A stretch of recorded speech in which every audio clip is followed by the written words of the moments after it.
Hi sir, ఎలా ఉన్నారు? ఓం నమో వెంకటేశాయ. వెంకటాది సంస్థానం బ్రహ్మాండే నాస్తికించిన వెంకటేశ సమోదేవో నా భూతో నా భవిష్యతి. అది ఎందుకు చెప్పారు సార్? ప్రపంచం మొత్తంలో తిరుమల లాంటి ప్రదేశము ఎక్కడా ఉండదు, అక్కడ ఉన్నంత మనశ్శాంతి ప్రపంచంలో ఎక్కడా ఉండదు అని దాని సారాంశం. దానికి ఇంటర్వ్యూకి సంబంధం ఏమైనా ఉందా? నాగ చైతన్య శోభిత జాతకాన్ని మీరు చెప్పడం జరిగింది కదా, అది తప్పని ఇప్పటికైనా ఒప్పుకుంటున్నారా? వేణుస్వామి జాతకం చెప్పినప్పుడు కామెడీ 2-3 ఏళ్ళైనా. మీ జాతకం ఎప్పుడు మారిపోతుంది?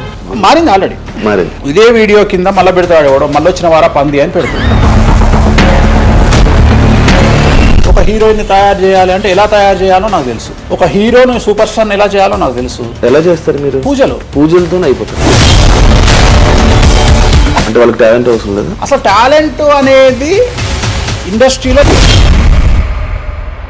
దానంత. అమ్మాయిలు ఎందుకు వచ్చి చేయించుకుంటుంటారు పూజలు? ఒక రాజు కావాలంటే రాజ్యం కావాలి, ఒక రాణి కావాలి. అమ్మాయిలకు బ్రెయిన్ కంటే కూడా వాళ్ళ సడన్ గా ఇప్పుడు సెలబ్రిటీలు అందరూ బెట్టింగ్ యాప్లు ఇరుక్కుంటున్నారు. 2025 సంవత్సరంలో సెలబ్రిటీ అనే ప్రతి ఒక్కడు ఏదో సమస్య ఇరుకుతాడు. అది అల్లు అర్జున్తోనే స్టార్ట్ అయింది. రేపు పొద్దున ఈ 11 మంది కూడా. వేణుస్వామి గారు చేసిన తప్పులకి నలిగిపోతూ ఆయన మీద జరుగుతున్న ట్రోల్స్ తీయించడానికి లక్షలు ఖర్చు పెడుతున్నాడనే పబ్లిక్లో టాక్ అనేది నడుస్తుంది. నేను పిచ్చినా కొడుకున్నా. నేను ఆస్ట్రాలజీలో కానీ బ్రాహ్మణ్ కమ్యూనిటీలో కానీ నేను సన్నీ లియోను. నేను నా బట్టలు నేనే ఇప్పుకుంటా, నేను ఎవరిని ఇప్పనియా. ఒకవేళ నేను అండర్వేర్ ఉంటే అదన్నా లాగుదామని ఎవడో వస్తుండే, నేను అది కూడా ఇప్పేసిన. సుప్రీంకోర్టు ఇచ్చిన ఆర్డర్ ప్రకారం నేను వేరే అమ్మాయితో పడుకున్నా. ఆయన లారీ కళ్ళద్దాలు పెట్టుకుంటాడు అని ఒక జ్యోతిష్కుడు నన్ను విమర్శిస్తున్నాడు. అంటే అరే లారీ కళ్ళద్దాలు అది కొనాలంటే ఎంత ఉంటుంది? ఇంకా నువ్వు దాని గురించి మాట్లాడితే నువ్వు ఇక వాడిని కుక్క కంటే హీనంగా నేను చూడాలి తప్ప వాడిని. పాన్ ఇండియా ఆస్ట్రాలజీ 100% తప్పేముంది. US, దుబాయ్ అవన్నీ వెళ్తున్నారంట. కామాఖ్యలో నాన్ వెజ్ ఉండదు, లిక్కర్ ఉండదు అని చెప్పి పబ్లిసిటీ చేశారు. అక్కడికి వెళ్ళే వాళ్ళు క్షుద్ర పూజలు వీళ్ళు వాళ్ళు వెళ్తుంటారు. శ్రీకాళహస్తిలో రేవంత్ రెడ్డి గారి గురించి మాట్లాడారు కాబట్టి ప్రెసెంట్ జనాల్లోని నెగిటివిటీ అని. రేవంత్ రెడ్డి జైలుకు వెళ్ళడానికి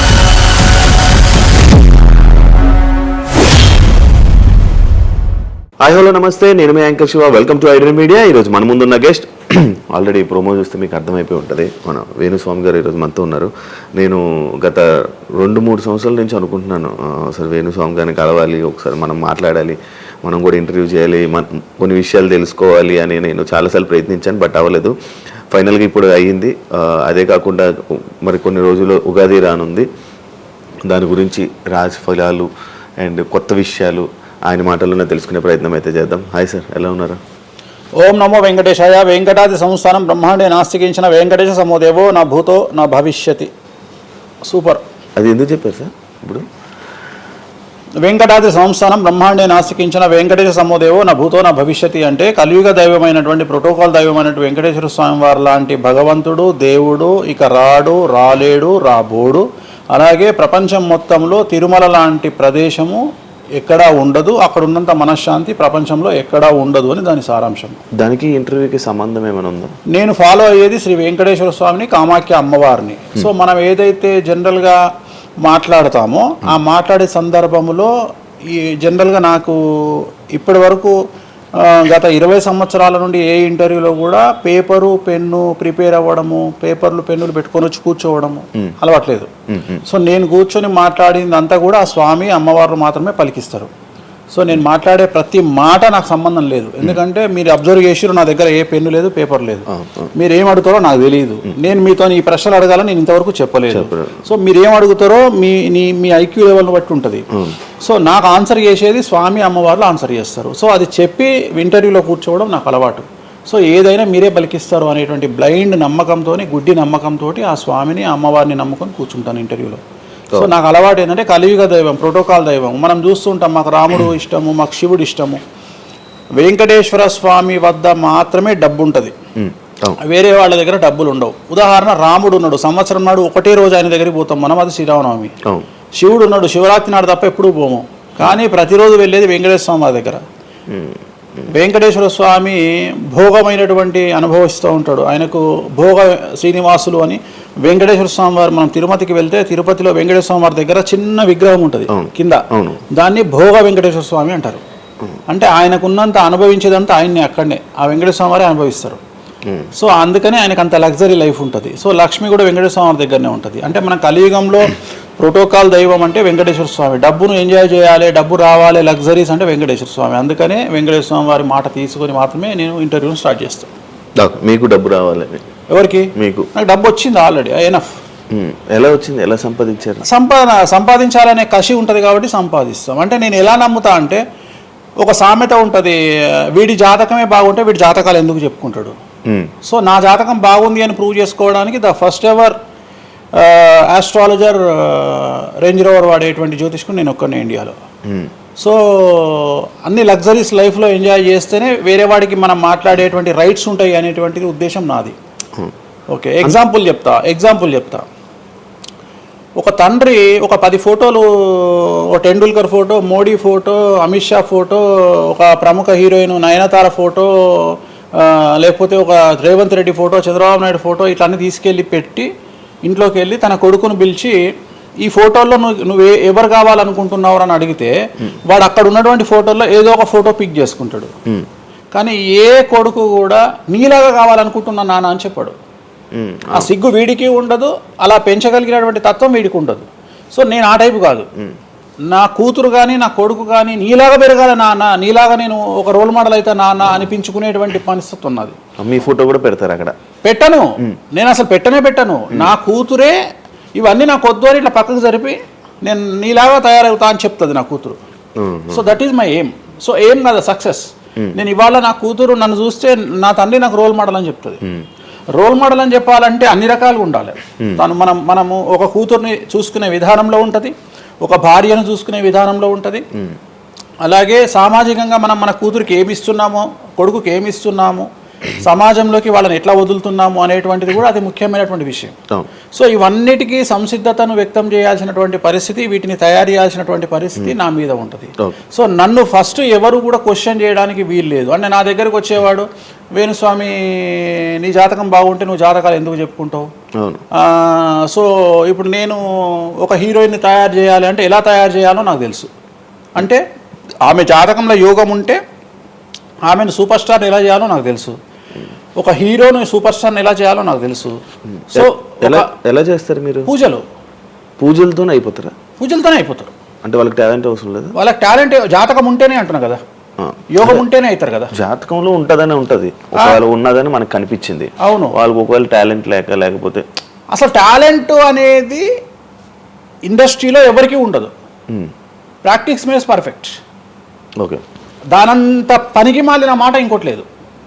శివ రాగానే ఫస్ట్ ఇంటర్వ్యూలోనే ఇరగదీయడు.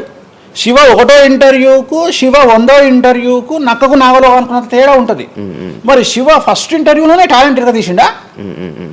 Practice makes perfect. అంత ఛాన్స్ ఇవ్వట్లేదు కదా ఇప్పుడు ఇండస్ట్రీలో. ఎవరు ఇక్కడికి వచ్చి ప్రాక్టీస్ చేసుకుంటామంటే ఛాన్సులు రావట్లేదు కదా. ఆటోమేటిక్గా టాలెంట్ అనేది మనము ప్లే చేస్తున్న రోల్స్ను బట్టి వస్తుంది.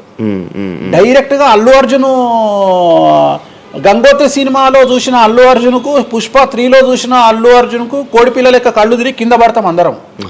ఆయన హావభావాలు కానీ, ఆయన ముఖవర్చస్సు కానీ, గంగోత్రి సినిమాలో ఉన్నటువంటి అల్లు అర్జున్కు, పుష్ప 3కి. మరి గంగోత్రిలోనే పుష్ప 3 లాగా ఎందుకు లేడు అల్లు అర్జున్ అంటే? మరి అప్పుడు టాలెంట్ లేదా? సో ఇక్కడ ప్రాక్టీస్ మేక్స్ పర్ఫెక్ట్. అంటే కొన్ని పనికి మాలినటువంటి మాటలు మాట్లాడేటువంటి ఎప్పుడో 50 ఏళ్ళ కింద సామెతలను తీసుకొచ్చి రుద్దే ప్రయత్నం చేస్తారు. సో ఇక్కడ టాలెంట్ అనేది పక్కన పెడదాం, అవకాశం ముఖ్యం. నువ్వు టాలెంట్ ప్రూవ్ చేసుకోవాలంటే అవకాశం ముఖ్యం. శివ అనేవాడు యాంకరింగ్లో తోపు తురుము అని ప్రూవ్ చేసుకోవాలంటే అవకాశం ముఖ్యం. అవకాశం లేకపోతే శివలో టాలెంట్ ఉండదు, ఆ టాలెంట్ డెవలప్మెంట్ ఉండదు. సో ఇక్కడ ఏంది అంటే అవకాశాలు రావడం కోసం మనం ప్రయత్నం చేస్తాం. ఒక సీఎం సీట్ ఎక్కడం కోసం సీఎం ఏం చేస్తాడు అని తెలవాలి అంటే సీట్ ఎక్కాలి. సీట్ ఎక్కిన తర్వాత సీఎంగా ఈయన పనికొస్తాడా రాడని డిసైడ్ అవుతుంది. అట్లనే ఒక అమ్మాయి హీరోయిన్ అయిన తర్వాత ఈ అమ్మాయికి అంత సీన్ ఉందా లేదా అనే విషయం తెలుస్తుంది. సో మనం కనుక నయనతారని తీసుకున్నా, సమంతని తీసుకున్నా, ఏ హీరోయిన్ తీసుకున్నా, ఏ హీరోని తీసుకున్నా, వాళ్ళ ఫస్ట్ సినిమాకు, వాళ్ళ 3వ సినిమాకు, వాళ్ళ 30వ సినిమాకు ఎక్స్ట్రీమ్ చేంజెస్ ఉంటాయి. సో ఇవన్నీ ఎట్లా వస్తున్నాయి అంటే ఫస్ట్ సినిమాకి టాలెంట్ లేదు, వాళ్ళు సానబట్ట పెడతారు, వాళ్ళకు వచ్చేటువంటి క్యారెక్టర్ల ద్వారా వాళ్ళు ఆ లెవెల్కి వస్తారు. అట్లనే ఒక గ్రామస్థాయి సర్పంచ్ నుండి స్టార్ట్ అయినటువంటి వ్యక్తి వాళ్ళ రాష్ట్రానికి తెలంగాణకు ముఖ్యమంత్రి అయిన రేవంత్ రెడ్డి అంటే ఆయన ప్లానింగ్, ఆయన ఎట్లా చేయాలి, ఎట్లా సీఎం కావాలి అనే ఆలోచనల ద్వారా ఇక్కడికి వచ్చిండు. తెలంగాణలో కాంగ్రెస్లో ఎంతో మంది తోపులు తురుములు ఉండగా రేవంత్ రెడ్డి ఎందుకు సీఎం అయ్యిండు అంటే రేవంత్ రెడ్డి టార్గెట్ సీఎం పదవి. మధ్యలో ఉండేవాళ్ళు వేరే వాళ్ళందరూ టార్గెట్ సీఎం పదవి కాదు, కానీ రేవంత్ రెడ్డి మాత్రమే అన్ని కష్టాలు పడ్డాడు, రేవంత్ రెడ్డి మాత్రమే సీఎం టార్గెట్ చేసుకొని వాళ్ళ పదవి వచ్చింది. సో ఇది ప్రాక్టీస్ మేక్స్ పర్ఫెక్ట్. సో మనం ఎంత ప్రాక్టీస్ చేస్తే అంత పర్ఫెక్ట్ అవుతాం. అంతేగాని టాలెంట్ చూపించుకోవాలి అంటే అవకాశం రావాలి, అవకాశం వచ్చిన దాన్ని వాడుకోవాలి, అన్నిటికంటే ధైర్యం కావాలి. There is no development in comfortable zone. కలియుగంలో కంఫర్టబుల్ జోన్లో ఎప్పుడూ డెవలప్మెంట్ ఉండదు. తెలంగాణ రాష్ట్రంలో కాంగ్రెస్ పార్టీలో మనం గనక కాంగ్రెస్ పార్టీలో ఉన్నటువంటి వ్యక్తులను తీసుకుంటే ఒక రేవంత్ రెడ్డి మినహా ఎవరు కూడా జైలుకి వెళ్ళలేదు. రేవంత్ రెడ్డి జైలుకు వెళ్ళడానికి కూడా సంసిద్ధత వ్యక్తం చేసినాడు, అలాంటి ఫైటింగ్ చేసినాడు. అంటే కంఫర్టబుల్ జోన్ దాటి రిస్క్ జోన్లో ఫైట్ చేయడం వల్ల ఇవాళ సీఎం అయినాడు. మిగతా వాళ్ళందరూ ఎక్కడనో దగ్గర భయపడ్డమో బాధపడ్డమో వెనకడుగు వేయడం వల్లనో వాళ్ళు అక్కడనే ఉండిపోయారు. ఈయన మాత్రమే జైలుకు వెళ్ళి మరీ ఫైట్ చేసి వాళ్ళ సీఎం అయ్యాడు. అంటే ఎవరైతే కష్టపడతారో వాళ్ళకు ఫలితం దక్కుతుంది, ఎవరైతే కంఫర్టబుల్ జోన్లో ఉంటారో వాళ్ళు కంఫర్ట్ లెవెల్ అట్లనే ఉంటుంది. సో సమాజంలో మనం బయటికి వచ్చి ఫైట్ చేసి అన్నిటినీ ఎదుర్కొని 10 మందితో దొబ్బులు తిని సోషల్ మీడియాలో దొబ్బించుకొని కింద కామెంట్లు పెట్టించుకొని బండనాయదవా దొంగనాయదవా అని కామెంట్లు పెట్టించుకొని సో ఇవన్నీ ఓవర్కమ్ అయ్యి సమాజాన్ని అర్థం చేసుకొని వీళ్ళంతా పనికి మాలిన వెధవలు కామెంట్ల రూపంలోనే ఉంటారు అని మనం ఫైట్ చేస్తూ ముందుకు వెళ్తేనే మనకు లైఫ్ దొరుకుతుంది. ఇప్పుడు రేవంత్ రెడ్డి గారి గురించి మాట్లాడారు కాబట్టి ప్రెసెంట్ జనాల్లోని నెగిటివిటీ నేను ప్రిడిక్షన్స్ కానీ వేరే వాటి చెప్పట్లా. నేను ఒక మంచి విషయాన్ని తీసుకొని మాత్రమే చెప్తా ఉన్నా. నేను మంచి విషయాన్ని మాత్రమే తీసుకొని చెప్తా. వేణుస్వామి గారు ఎప్పుడు అంటే లైక్ ఇందాక మాట్లాడుతున్నట్టు హీరోయిన్లు మనం టాలెంట్ ఉన్న వాళ్ళు చేస్తారు. ఎక్కువ వేణుస్వామి దగ్గర చేసుకున్న యాక్టర్స్ అమ్మాయిలు ఎందుకు వచ్చి చేయించుకుంటుంటారు పూజలు వేణుస్వామి గారి దగ్గర? ఒక రాజు కావాలంటే రాజ్యం కావాలి, ఒక రాణి కావాలంటే రాజు ఉంటే సరిపోతుంది. అర్థం కాలేదా? ఒక వ్యక్తి రాజు కావాలంటే రాజ్యాన్ని సంపాదించాలి. రాజ్యాన్ని సంపాదించాలంటే సగం జీవితం సంక నాకిపోతుంది ఒక వ్యక్తికి. అంటే శివ అనే వ్యక్తి ఒక 100 కోట్ల రూపాయలు సంపాదించాలంటే సగం జీవితం సంక నాకిపోతుంది. అవును, రైట్. కానీ శివను పెళ్లి చేసుకోవడానికి ఒక అమ్మాయికి మ్యాక్సిమం 10 మినిట్స్ చాలు. ఎస్, అంటే శివ నచ్చితే చాలు, శివకు అమ్మాయి నచ్చితే చాలు, పని అయిపోయింది. అంటే 10 నిమిషాల్లో ఆ అమ్మాయి 100 కోట్ల వారసురాలు అయిపోయింది. అలాగే 100 కోట్ల అధిపతి కూడా తనకు దక్కిండు. సో అమ్మాయిల డెవలప్మెంట్ అనేది ఎక్స్ట్రీమ్గా ఉంటుంది. ఉదాహరణ, ఒక ఇంటర్వ్యూకు 10 మంది అమ్మాయిలు 3 అబ్బాయిలు వస్తే ఈ 10 మంది అమ్మాయిల ఇంటర్వ్యూలు అయిపోయినాక వీళ్ళు సెలెక్ట్ కాకపోతే వాడి అదృష్టం మహాసుడిగా ఉంటే వాడు వస్తాడు సీన్లోకి. అంతే తప్ప 99% వీడు ఇక్కడనే గతం అయిపోతారు అమ్మాయిల దగ్గరనే, వాడికి అంత అవకాశం ఉండదు. సో కలియుగం అనేది 2002 తర్వాత షిఫ్ట్ అయింది. ఒకప్పుడు ఆడవాళ్ళకి అవకాశాలు తక్కువ, మగవాళ్ళకి ఎక్కువ. ఇప్పుడు టోటల్ రివర్స్ అయింది. ఏంటంటే 95% అవకాశాలు అమ్మాయిలకే ఉంటాయి, ఒక 5% మాత్రమే అబ్బాయిలకు ఉంటాయి. అందుకే అబ్బాయిలందరూ ఇప్పుడు అమ్మాయిల్లో మారిపోతున్నారు అంటారా? బెస్ట్ కదా.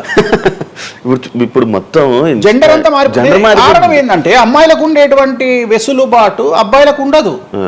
నేను అదే చెప్తున్నా. ఇప్పుడు మగవాడు కష్టపడి పైకి రావడానికి చాలా టైం తీసుకుంటుంది, ఆడవాళ్ళు పైకి రావడానికి చాలా ఈజీగా పైకి వస్తారు. నేను అనేది ఏంటంటే వాళ్ళ కష్టంతో పాటు వాళ్ళ గ్లామర్ వాళ్ళకు తోడవుతుంది. అవును, ఇప్పుడు మీరు ఏ పాయింట్ చెప్పారో అర్థమైంది. ఇప్పుడు అమ్మాయిలకి ఎలాగో అవకాశాలు ఉన్నాయి కదా, మరి ఆల్రెడీ అలాగే ఎలాగో అవకాశాలు వస్తాయి కాబట్టి మరి మీరు వాళ్ళని ఎందుకు అమ్మాయిలనే చూడడం? అంటే రాని వాళ్ళకు నేను చూస్తున్నా. ఇప్పుడు వచ్చిన వాళ్ళు నా దగ్గరికి రారు కదా. ఇప్పుడు కరోనా వస్తేనే హాస్పిటల్కి పోతాడు, కానీ కరోనా రాకముందే పండుకోడు కదా హాస్పిటల్. సో అట్లనే వేణుస్వామితో పని ఉంటేనే వస్తారు. రెండవది, అమ్మాయిలకు ఉండే వెసులుబాటు ఏంటంటే అబ్బాయిలు కూడా చేసుకుంటారు నా దగ్గర, కానీ అబ్బాయిల డెవలప్మెంట్ అనేది చాలా తక్కువగా ఉంటుంది. ఉదాహరణ, నా దగ్గరికి వచ్చే అమ్మాయిలు ఓన్లీ సినిమా కోసం రారు. చాలా మందికి తెలియదు ఈ విషయం. అంటే చాలా మంది ఏమనుకుంటారంటే వేణుస్వామి దగ్గరికి వచ్చే అమ్మాయిలు సినిమా కోసమే వస్తారు, రారు. నా దగ్గరికి వచ్చే అమ్మాయిలు ఒక రాజకీయ నాయకురాలిగా వక్తగా కావాలని వస్తారు. సో పొలిటీషియన్ కావాలని వస్తారు. అన్నిటికంటే ఎంటర్ప్రెన్యూర్ కావాలని వస్తారు. ఒక బోటికో లేకపోతే ఒక గోల్డ్ షాపో ఏదో పెట్టుకొని బిజినెస్ కోసం వస్తారు. సో నా దగ్గరకు వచ్చేటువంటి వాళ్ళల్లో 10 మందిలో ఒకళ్ళు ఇద్దరు సినిమా ఇండస్ట్రీకి సంబంధించిన వాళ్ళు వస్తారు. 8 మంది వేరే వేరే వేరే వేరే వ్యాపారాలకు సంబంధించి చాలా ఉన్నాయి. ఇప్పుడు లైసెన్సింగ్ చేసేవాళ్ళు ఉన్నారు, చాలా మంది తెలియదు. ఇప్పుడు ఢిల్లీలో లైసెన్సింగ్ చేసేవాళ్ళు 100 మంది అమ్మాయిలు ఉన్నారు నాకు తెలిసిన వాళ్ళు. అంటే పెద్ద పెద్ద కాంట్రాక్ట్లు ఇప్పించేవాళ్ళు, పెద్ద పెద్ద వాళ్ళు. సో అలాంటి వాళ్ళు నా దగ్గరికి ఎక్కువగా వస్తారు. అంటే నా దగ్గరికి వచ్చేవాళ్ళు ఈ ఉద్యోగాలు చేసుకునే వాళ్ళు ఇలాంటి వాళ్ళు రారు. నేనేమంటానంటే job is a biggest scam in the world. ప్రపంచంలో ఉద్యోగం అనేది అతిపెద్ద స్కామ్. సో దాన్ని ఇప్పుడు ఒక కోతి ఉంది, ఆ కోతికి మీరు డజన్ అట్టిపళ్ళు ఇవ్వండి, ఒక 2,000 రూపాయలు ఇవ్వండి, అది డజన్ అట్టిపళ్ళే తీసుకుంటుంది. కానీ ఈ 2,000 రూపాయలతోటి నేను ఒక 10 గెలలు కొనుక్కుంటాననే నాలెడ్జ్ దానికి లేదు. అంటే ఒక రకంగా జాబ్ అనేది ఇచ్చి ఆ వ్యక్తిని మనం మోసం చేయడం. సో జాబ్కి అలవాటు అయిపోయిన వాడు కంఫర్టబుల్ జోన్లోకి వెళ్ళిపోతాడు. సో నేనేం చెప్తా అంటే ఆ జాబు నుండి మనమే 100 జాబులు ఇచ్చే స్థాయికి ఎదగాలి అనే కసి ఉండి అక్కడికి వెళ్ళాలి. ఆ కసి ఉంటేనే పని లేదు. కలియుగంలో కష్టపడి అనే మాట మాట్లాడితే దానంత దరిద్రం ఇంకోటి లేదు. ప్రపంచంలో అతి పెద్దగా ఎక్కువగా కష్టపడేది గాడిది. అది ఈ పాటికి ఎక్కడో ఉండాలి, అది లేదు. రైట్. సో మనం కష్టపడడం కాదు, బ్రెయిన్తో పని చేయాలి. కష్టంతో పాటు బుర్ర ఉండాలి. కష్టం అనేది పనిచేయదు. నేనేమంటున్నానంటే మన ఈ ప్రపంచంలో బాగా కష్టపడేటువంటి మనిషి డ్రైనేజీలోకి దిగి పనిచేసేటువంటి సేవకుడు. సో ఆయన పడే కష్టానికి పర్ డే 10 లక్షలు ఇచ్చినా తక్కువనే. కానీ మనం ఆయనకి అట్లా ఇవ్వట్లా. అంటే ఇక్కడ బ్రెయిన్తో పనిచేసే వాడికే డబ్బు మిగులుతుంది. నేను మాట్లాడేది బ్రెయిన్తో. కానీ అమ్మాయిలకు బ్రెయిన్ కంటే కూడా వాళ్ళ అందముతో పనిచేస్తే డబ్బులు దొరుకుతాయి. ఇప్పుడు ఇప్పుడు మనం ఉన్నాం, నువ్వో నేను ఒక ఇన్స్టాగ్రామ్లో పోస్ట్ పెడితే ఎవరు చూడు. అదే ఒక అమ్మాయి పెడితే 2 మిలియన్లు వెళ్ళిపోతుంది. ఇప్పుడు అదే కదా జరిగేది. ఇప్పుడు బెట్టింగ్ యాప్స్లోకి వీళ్ళు ఎందుకు వచ్చారు అంటే వాళ్ళను ట్రాప్ చేసేవాడు కూడా ఈ అమ్మాయిలకు 2 మిలియన్ల ఫాలోవర్స్ ఉన్నారు, కనీసం 1 మిలియన్కు రీచ్ అవుతుంది వీళ్ళ వీడియో అనే ఉద్దేశంతో పెట్టిస్తున్నాడు. సో పెట్టడం ఎందుకు ఏంటి అనవసరం పక్కన పెడితే వాళ్ళకుండే క్రేజ్, అమ్మాయిలకు క్రేజ్ అలాంటిది. నేను అదే చెప్తున్నా, ఆ క్రేజ్ అమ్మాయిలకు చాలా ఈజీగా వస్తుంది. ఎందుకంటే గ్లామర్గా ఉండే అమ్మాయిలు చాలా ఈజీగా జనాల్లోకి వెళ్ళిపోతారు. సో చాలా వాళ్ళకు ఉండే అవకాశాలు చాలా ఎక్కువ. ఇప్పుడు రీసెంట్ మీరు బెట్టింగ్ యాప్ ఇన్ని రోజులు లేని బెట్టింగ్ యాప్, అంటే గత 2 సంవత్సరాల నుంచి ఫైట్ చేస్తున్నారు బెట్టింగ్ యాప్ల గురించి. వీళ్ళు సడన్ గా ఇప్పుడు సెలబ్రిటీలు అందరూ బెట్టింగ్ యాప్లు ఇరుక్కుంటున్నారు. సెలబ్రిటీలే కాదు, 2025 సంవత్సరంలో సెలబ్రిటీ అనే ప్రతి ఒక్కడు ఏదో సమస్య ఇరుకుతాడు. అది అల్లు అర్జున్తోనే స్టార్ట్ అయింది. సో జాతకములో అల్లు అర్జున్ యోగంలో 6వ ఇంట్లో శని, అల్లు అర్జున్ది కన్యారాశి. కన్యారాశి 6వ ఇంట్లో శనిలో ఉండగా అల్లు అర్జున్ జైలుకి వెళ్ళాడు.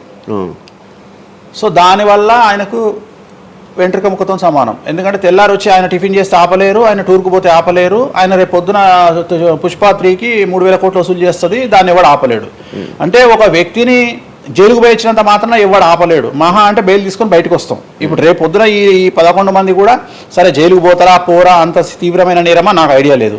సో వాళ్ళు పోయినా మళ్ళీ 10వ రోజు వచ్చి మళ్ళీ 11 నాడు వాళ్ళు మళ్ళీ స్టేటస్ పెట్టుకుంటారు. దానివల్ల పెద్ద ఒక కొంపలముని ఏదేం లేదు. కాకపోతే ఇక్కడ జాతక రీత్యా ఎందుకే ఇప్పుడు జరుగుతుంది అంటే, ఎందుకు జరుగుతుంది అంటే ఎవరి జాతకంలోనైతే ఆ ప్రత్యేకమైనటువంటి టైమింగ్ వస్తుందో ఆ టైమింగ్లో ఉండేవాళ్ళు జైలుకు వెళ్ళడమో, సమస్యల పాలవడమో, మీడియాకి ఎక్కడమో.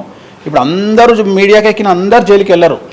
సో ఇంకోటి ఏంటంటే, ఇప్పుడు ఒకప్పుడు జైలు అంటే భయము, ఇప్పుడు జైలు అనేది క్వాలిఫికేషన్.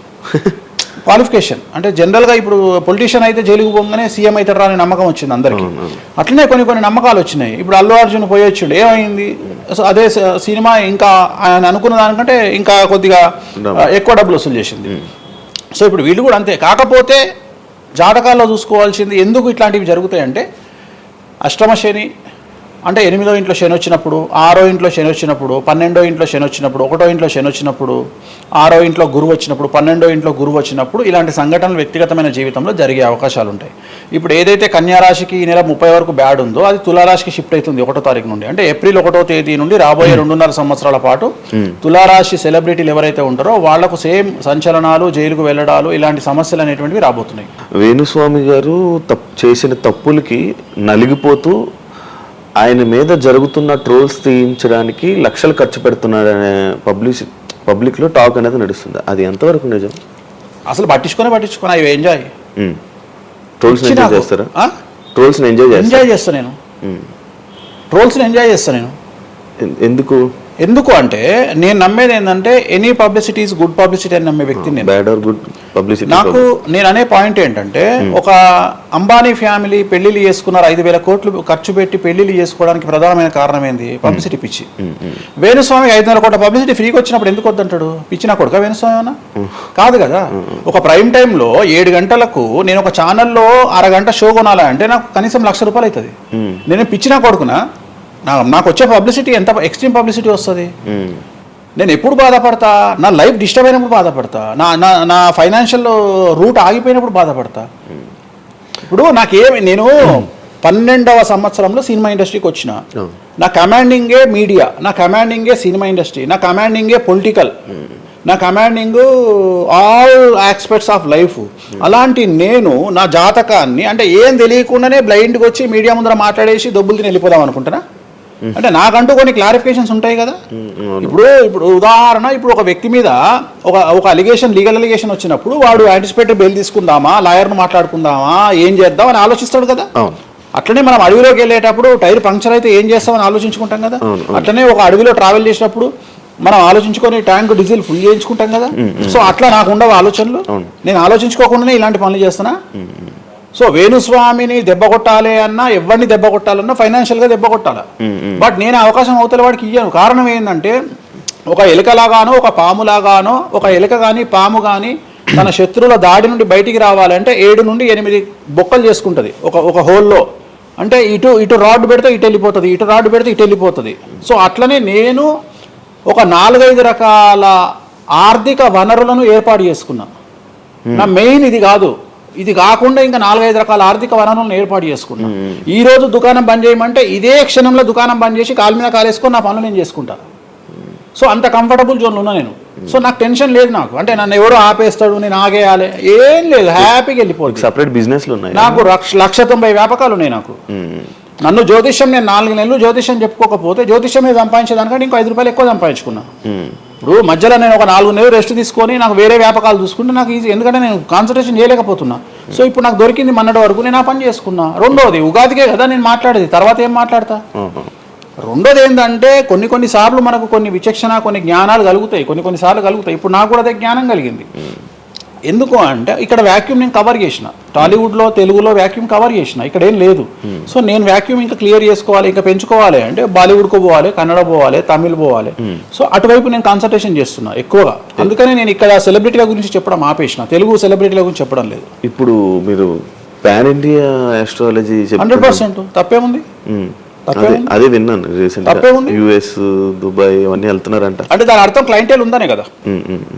ఇప్పుడు మన యూరప్ పోయి వచ్చిన సరే, ఒక పెద్ద విషయంలో వెళ్ళేసి వచ్చిన చెప్పుకోవాలని లేదు, చెప్పను.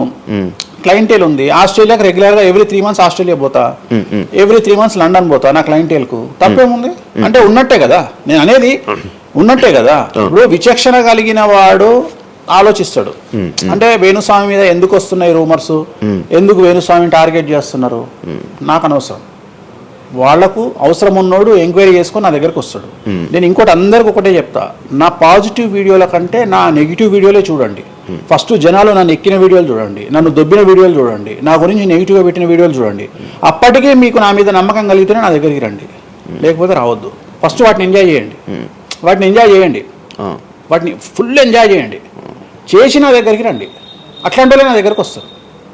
అవునా? నాకు అదే కావాలి. చెప్పారా? నాకు అదే నాకు టీవీలో ఎప్పుడు కూడా చెప్తున్నా కదా, వాళ్ళు వచ్చిన వాళ్ళు ఎవరైనా వచ్చిన వాళ్ళు చెప్తారు కదా. ఇప్పుడు ఉదాహరణ ఏమంటారు అంటే, ఇప్పుడు కామాఖ్య ఉంది, కామాఖ్యకి వెళ్తే ఇప్పుడు ఎవరో ఒకళ్ళు పబ్లిసిటీ చేసిరు, కామాఖ్యలో నాన్ వెజ్ ఉండదు, లిక్కర్ ఉండదు అని చెప్పి పబ్లిసిటీ చేసిరు. అవును, చెయ్యంగానే నా కామాఖ్య మెట్లెక్కగానే కనిపించేది నాన్ వెజ్, కామాఖ్య మెట్లెక్కగానే కనిపించేది లిక్కరు, గర్భగుడిలో ప్రదర్శనం చేస్తున్నంత సేపు మనకు కనిపించేది నాన్ వెజ్ లిక్కరు. సో అక్కడికి ఇప్పుడు ఎగ్జాంపుల్ చెప్తా. ఇప్పుడు శివ అనే వ్యక్తి కామాఖ్యకి ఇంతవరకు వెళ్ళలేదు. సో ఇప్పుడు ఏమనుకుంటాడంటే, వేణుస్వామి గురించి చెప్పిన ప్రచారాన్ని శివ నమ్ముతాడు. నాకు అదే కావాలి, ఇప్పుడు నమ్మడమే కావాలా. కానీ శివ నెల తర్వాత కామాఖ్యకి వెళ్తాడు. వెళ్ళిన తర్వాత ఎక్కడ చూసినా అడుగున నాన్ వెజ్ లిక్కర్ కనిపిస్తుంది శివకు. శివకు లాస్ట్కు ప్రసాదం కూడా నాన్ వెజ్ ఇస్తారు, ప్రసాదం కూడా లిక్కరే ఇస్తారు. అంటే తాగున ఆయన అని మీ చేతిలో పోస్తారు. అంటే తీర్థంలో లిక్కర్ పోసి మీకు తీర్థం ఇస్తారు, మీరు తీర్థం తాగుతారు, లిక్కర్ పోసిరు. అప్పుడు ఒకసారి మీకు గుర్తొచ్చేది ఎవరు? వేణుస్వామి. ఓహో, వేణుస్వామి చెప్పింది 100కు 100% నిజము. అంటే మనం మూర్ఖులము, ఇన్ని రోజులు నమ్మింది, మనం తప్పు చేసినాం వేణుస్వామి విషయంలో. అక్కడికి వెళ్ళే వాళ్ళు క్షుద్ర పూజలు వీళ్ళు వాళ్ళు వెళ్తుంటారు. అసలు క్షుద్రం అంటే ఏంది? క్షుద్ర పూజలు శ్మశానంలో చేస్తారు. ఇవి వామాచార పూజలు. మందులలో, అలోపతి మందుల్లో రెగ్యులర్ మందులు స్టిరాయిడ్స్ లాగా స్టిరాయిడ్స్ అనేవి ఇవి. సో నాలెడ్జ్ లేకపోతే నిమ్మకాయలు పెట్టిన ప్రతి చోట క్షుద్ర పూజ అంటే, శ్రీకాళహస్తిలో నిమ్మకాయలతోనే పూజ చేస్తారు. క్షుద్ర పూజ నాది అంటే వేణుస్వామి పూజలు చేయడం క్షుద్ర పూజలు, వామాచార పూజలు. వామాచార పూజ నేను అనేది ఏంటంటే, నేను ఇప్పుడు ఇందాక అదే చెప్పిన, అనేవాడు ఫిల్టర్ లేకుండా ఎన్నన్నా అనుకోని, ఒకవేళ అట్లా అనుకుంటే వేణుస్వామి క్షుద్ర పూజలు చేస్తే సోషల్ మీడియాలో ఎందుకు పెట్టుకుంటాడు? నా లైఫ్లో నేను చెప్పేది ఒకటే, నేను ఆస్ట్రాలజీలో కానీ బ్రాహ్మణ్ కమ్యూనిటీలో కానీ నేను సన్నీ లియోను. నేను నా బట్టలు నేనే ఇప్పుకుంటా, నేను ఎవరిని ఇప్పనియ్యా, నా బట్టలు నేనే ఇప్పుకుంటా. నేను దొంగతనంగా ఇవాళ వరకు పూజ చేసినా, దొంగతనంగా చెయ్యలేదు. పైన పూజ అవుతుంది, మీరు కెమెరా తీసుకొని పోయి పెట్టుకోండి. నాన్ వెజ్ పెట్టిర్రు, లిక్కర్ పెట్టిర్రు, పైన పూజ అవుతుంది. సో మీ ఇష్టం వచ్చినవి తీసుకోండి. నేను శాస్త్రానికి విరుద్ధంగా చేస్తే అమ్మవారు నన్ను సర్వనాశనం చేస్తుంది. నాకెవడన్నా అడ్డొచ్చి అనవసరంగా అమ్మవారిని బద్నాం చేస్తే వాడు సర్వనాశనం అవుతాడు. Simple logic. ఇంట్లో పెద్ద ఏం లేదు, ఇంట్లో నేను పెద్ద గొప్పగా చెప్పుకునేదే లేదు. వామాచారాన్ని క్షుద్ర పూజలుగా భావించి మాట్లాడుకుంటే మీ కర్మ. ఇంకోటి, నేను ఎందుకు లైవ్లో పెడతా పూజలన్నీ? ఎందుకు పెడుతున్నా అంటే, నేను చేసేటి సక్రమమైనటువంటివి కాబట్టే పెడుతున్నా. ఇంకోటి, ఎక్స్ప్లోర్ చేసేవాడికి తెలుస్తాయి ఇవన్నీ. కామాఖ్య పోవాలంటే పోయేటప్పుడు 15,000, వచ్చేటప్పుడు 15,000, 30,000 రూపాయల ఫ్లైట్ టికెట్ ఎక్కి పోవాలి. ఒకప్పుడు 4,000 రూపాయల ఫ్లైట్ టికెట్ ఉంది వేణుస్వామి ప్రచారం చేయక ముందుకు. వారానికి ఒక్క ఫ్లైట్ ఉండే గౌహతికి. ఇవాళ ప్రతిరోజు పోవడానికి 3 ఫ్లైట్లు, రిటర్న్ రావడానికి 4 ఫ్లైట్లు వేణుస్వామి వల్ల ఏర్పడ్డాయి. ఇవాళ తెలుగు, మీరు కామాఖ్య టెంపుల్కి వెళ్తే ప్రతి 10 మందిలో 5 తెలుగు వాళ్ళే ఉంటారు, కర్ణాటక వాళ్ళు ఉంటారు, తమిళ వాళ్ళు ఉంటారు. సో ఇంత స్ప్రెడ్ అయింది కామాఖ్య. సో రెండవది, తెలియకుండా మాట్లాడే వాళ్ళ గురించి నేను మాట్లాడా, ఎక్స్ప్లోర్ చేసి మాట్లాడే వాళ్ళ గురించి నేను మాట్లాడతాను. మీరు కామాఖ్యకి వెళ్తే ఇప్పుడు గోవాలో ఏముంటుంది? ఉంటది. ఉదాహరణ, బ్యాంకాక్ అనగానే ప్రతి నా కొడుకు మాట్లాడేది ఏంది? మసాజ్. హైదరాబాద్ కంటే గొప్పగా ఉంటుందా బ్యాంకాక్? నాకు తెలియదు. ఇండియా కంటే గొప్పగా ఉంటుందా బ్యాంకాక్? మరి ఇప్పుడు అట్లాంటప్పుడు ఆడవాళ్ళు ఎందుకు పోతున్నారు? ఇప్పుడు బ్యాంకాక్ కు ఆడవాళ్ళు విపరీతంగా పోతున్నారు. అంటే బ్యాంకాక్ లో మసాజ్ కాకుండా బీచెస్, వైట్ శాండ్ బీచెస్ చాలా ఫేమస్, ఫ్రూట్స్ ఫేమస్, చెట్లు ఫేమస్, ఎంటర్టైన్ చేసే ప్లేసెస్ చాలా. అంటే మూర్ఖులు, నాలెడ్జ్ లేనోళ్ళు బ్యాంకాక్ గురించి తప్పుగా మాట్లాడతారు. అట్లనే మన దగ్గర పెద్దాపురం ఉంది. పెద్దాపురం గురించి అదేనా ఇక దాని అర్థం?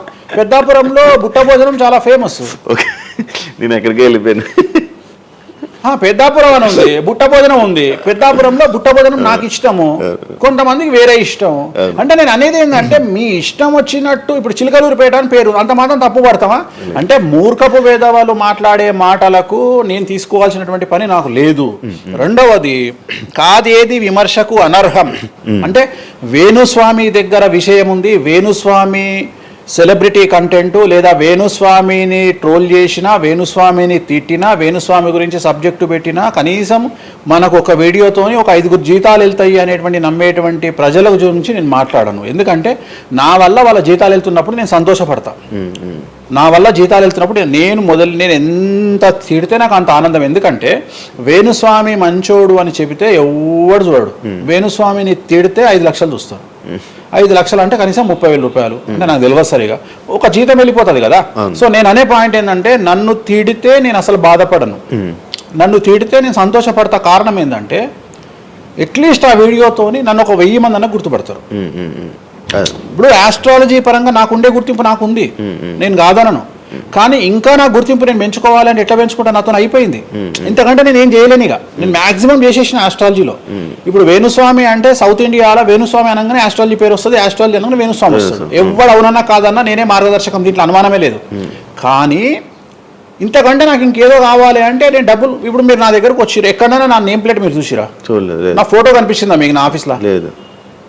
అది నా రేంజ్, అది నా రేంజ్. నాకు విజిటింగ్ కార్డు ఉండదు, నాకు విజిటింగ్ కార్డు ఉండదు, నాకు నేమ్ ప్లేట్ ఉండదు, నాకు నా ఫోటో ఉండదు ఎక్కడ. అమ్మవారి ఫోటో, వెంకటేశ్వర ఫోటోలు తప్ప నా పర్సనల్ ఫోటోలు నేను ఎక్కడ పెట్టుకోను. మీరు నన్ను వేణుస్వామి కాదు ఎల్లయ్య అన్న నేను యాక్సెప్ట్ చేస్తా.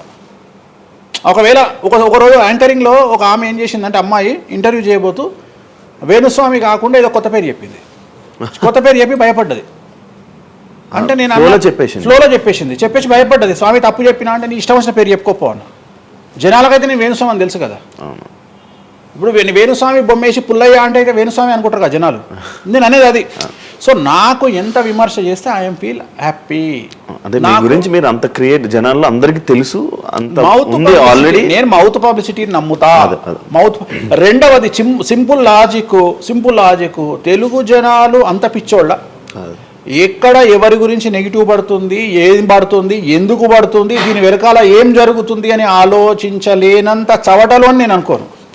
ప్రతి యాడ్ను క్షుణ్ణంగా పరిశీలిస్తారు, ప్రతి టీవీలో టెలికాస్ట్ అయ్యే ప్రతిదీ క్షుణ్ణంగా పరిశీలిస్తారు, దీని వెనక వీళ్ళ మోటో ఏంది అనేది కూడా ఆలోచిస్తారు. సో చాలా సింపుల్గా అనలైజ్ చేస్తారు. సో అంత మాత్రాన నాకు వచ్చేదేముంది, జనాలు ఒకటి నన్ను విమర్శించేవాడికి లేదా నన్ను శత్రువుగా భావించేవాడు ఆ 2 రోజులు మంది ఎక్కువ తాగుతాడు, 2 పెగ్గులు, అంతకుమించి వాడు వీకేది ఏం లేదు. రెగ్యులర్గా తాగే మందు కంటే 2 పెగ్గులు ఎక్కువ తాగుతాడు, 2 ముక్కలు ఎక్కువ తింటాడు, ఎందుకంటే అబ్బా వేణుస్వామికి ఏదో అయిపోయింది అని. కానీ అంతకుమించి జరిగేది ఏముంటుంది, వేణుస్వామి మర్డర్ చేసినా, మానభంగం చేసినా రాజ్యాంగానికి అతీతంగా లోపలికి పోతాడు. అది కాకుండా 19(1) ప్రకారమే ఎవరికైతే జనాలకు స్వేచ్ఛ మాట్లాడే హక్కు ఉందో దాన్ని బేస్ చేసుకొని వేణుస్వామి మాట్లాడతాడు తప్ప వేణుస్వామి రాజ్యాంగాన్ని మీరి ప్రవర్తించేటువంటి పరిస్థితి లేదు. రాజ్యాంగానికి లోబడి ప్రవర్తిస్తాడు. సో ఆర్టికల్ స్పీచ్ 19(1) ప్రకారమే మాట్లాడతాడు. దీంట్లో ఎటువంటి సమస్యలు లేదు. నా వృత్తి ఆస్ట్రాలజీ, సో పర్ఫెక్ట్గా మాట్లాడుకుంటా. కానీ నా గురించి నెగిటివ్గా మాట్లాడే వాళ్ళు ఎప్పుడు కూడా నా శ్రేయోభిలాషలే, ఎందుకంటే వాళ్ళు నా స్థాయిని పెంచుతూ ఉన్నారు కాబట్టి నేను వాళ్ళని ఎప్పుడూ శత్రువులుగా భావించను. వేణుస్వామి గారితో డేంజర్ అంటే మిగతా కొంతమంది బ్రాహ్మణ లైక్ పంతులు కానీ వీళ్ళు కానీ చెప్పేది ఇది, వేణుస్వామి గారి డేంజరు ఆయన్ని ఒకవేళ ఏమైనా అంటే మళ్ళీ ఆయన పూజలు చేసి మనం నాశనం అయిపోయేలా ఇది కూడా ఆయన చేయగలడు, నమ్ముతున్నట్టే కదా. అంటే నాకు వర్తుందనే కదా, అలా అర్థం కాదు, వర్తున్నట్టే కదా. ఇప్పుడు వర్త్ లేకపోతే ఫీల్ కావాలి, భయపడుతున్నారంటే నమ్ముతున్నట్టే కదా. సబ్జెక్ట్ ఉందని నమ్ముతున్నారు కదా. ఓకే ఓకే, పవర్స్ ఉన్నాయి, పవర్స్ నమ్ముతున్నారంటే సబ్జెక్టే కదా. అది తప్పేం లేదే దాంట్లో, దాని తప్పేం లేదు కదా. అంటే నా దగ్గర పవర్స్ నమ్ముతున్నారు కదా, ఇట్ ఈస్ ప్రూవ్డ్ కదా. నేను అనే పాయింట్ ఏంటంటే, నేనేదో జనాల్ని ఉద్ధరిస్తా, నేనేదో జనాలకు పూజలు చేసి వాళ్ళను మంచి చేస్తా అనుకున్నప్పుడు ఫస్ట్ అడిగే క్వశ్చన్ ఏంటంటే, రేపు ఇచ్చినాయాలా నీకు వచ్చిన సమస్యల్ని క్లియర్ చేసుకోరా అంటారు ఫస్ట్. మరి నా సమస్యలను క్లియర్ చేసుకుంటా కదా, లాజికా కాదా? చేస్తారా నిజంగా? నేను అడిగే పాయింట్ మీకు అర్థం కాలా? అర్థమైంది. నేను చెప్తున్నది ఒకటి, నీకు అర్థమవుతున్నది ఏమంటున్నా. నాకు ఒక న్యాయపరమైన చిక్కు వచ్చినప్పుడు దాని నుండి బయటపడడానికి నేను పూజలు చేసుకుంటానా చేసుకోనా?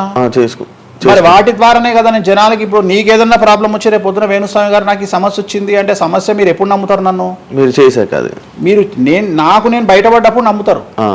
అదే మీ సమస్యల నుంచి మీరు బయటపడ్డాక జనాలు నమ్ముతారు. అర్థమైంది. బట్టతల పెట్టుకొని నేను వెంట్రుకలు మొలిపిస్తాను టీవీలో యాడ్ ఇస్తే అమనాబుద్ధులు తిడతారు. అరే నీకే గుండు మీద ఎంటికలు లేవు, నువ్వేం మొలిపిస్తావురా అని. అట్లనే నేను కూడా నా స్టామినా ఏందో జనాలకు తెలియజెప్పాలి అంటే నేను నా సమస్యల నుండి బయటపడ్డప్పుడే కదా ఎదుటి వ్యక్తికి చేసే రైట్స్ నాకు ఉంటాయని చెప్తున్నా. అంటే ఇప్పుడు మీకు వచ్చిన సమస్యల నుంచి మీరు బయటపడ్డానికి మీకు మీరే పూజ చేసుకున్నారు. ఎందుకు చేసుకో? నా జాతకాన్ని నేను విశ్లేషించుకుంటా కదా.